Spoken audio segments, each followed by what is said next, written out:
बाप, बेटे और रूह कुदुस के नाम से आमीन। मुक़द्दस मरकज़ की अंजील चौथे बाब की पहली 20 आयत में से। वो फिर झील के किनारे तालीम देने लगा और ऐसा बड़ा हजूम उसके पास जमा हो गया कि वो झील में एक कश्ती पर चढ़ बैठा और सारा हजूम खुशकी पर झील के किनारे रहा। और वो उन्हें तमसीलों में बहुत सी बातें सिखाने लगा और अपनी तालीम में उनसे कहा, सुनो, देखो, बीज बोने वाला बोने निकला और बोते वक्त यूँ हुआ कि कुछ राह के किनारे गिरा और परिंदों ने आकर उसे चुग लिया।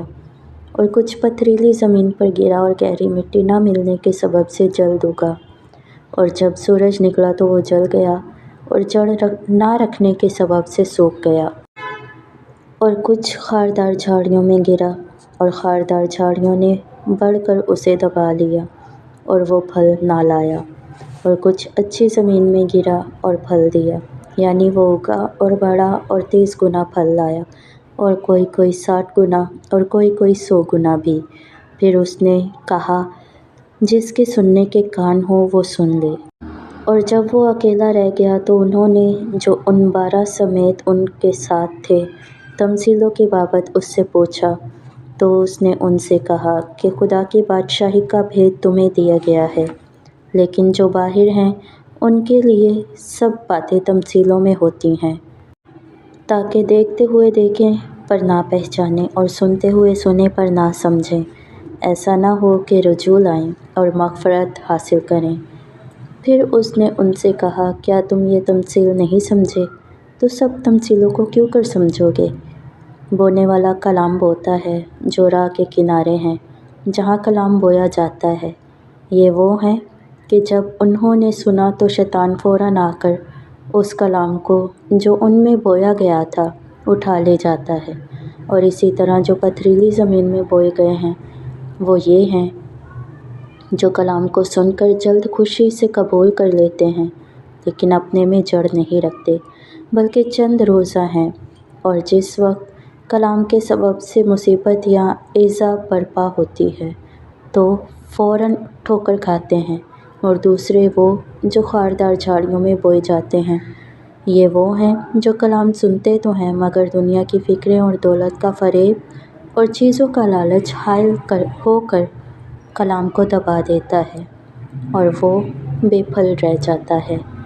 और जो अच्छी ज़मीन में बोए गए हैं वो ये हैं जो कलाम को सुनते हैं और कबूल करके फिर फल लाते हैं, कोई 30 गुना, कोई 60 गुना और कोई 100 गुना।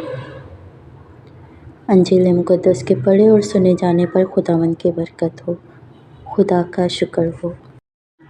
आज एक बार फिर यीशु शागिर्दों को और दूसरे लोगों को कहानी के ज़रिए से बताते हैं, और कहानी का मरकज़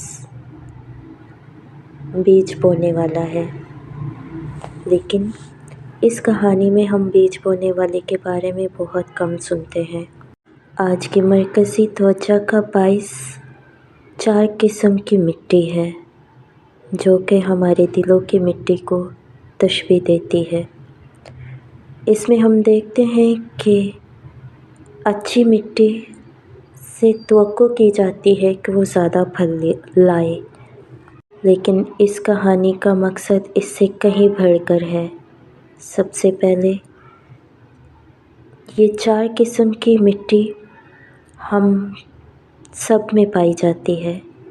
हर एक शख्स में ये 4 किस्म की मिट्टी पाई जाती है। और इस कहानी में हम ये भी देखते हैं कि बीज बोने वाला कंटिन्यूसली लगातार मेहनत करता है और बीज बोता रहता है, मिट्टी को तैयार करता है ताकि वो बीज को पकड़ सके और अच्छा फल ला सके।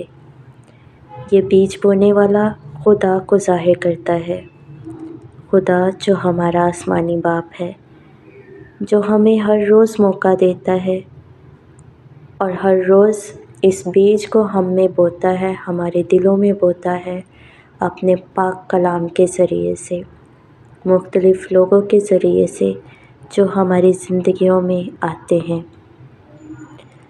आएँ आज हम भी ये इनिशिएटिव अपनी ज़िंदगी में लें कि हम किसी के दिल की मिट्टी में ये बीज बो सकें, ऐसा बीज जो 100 गुना 60 गुना फल ला सके, जो दूसरों की ज़िंदगियों में तब्दीली का बायस बन सके और जो दूसरों को खुदा की तरफ माइल कर सके।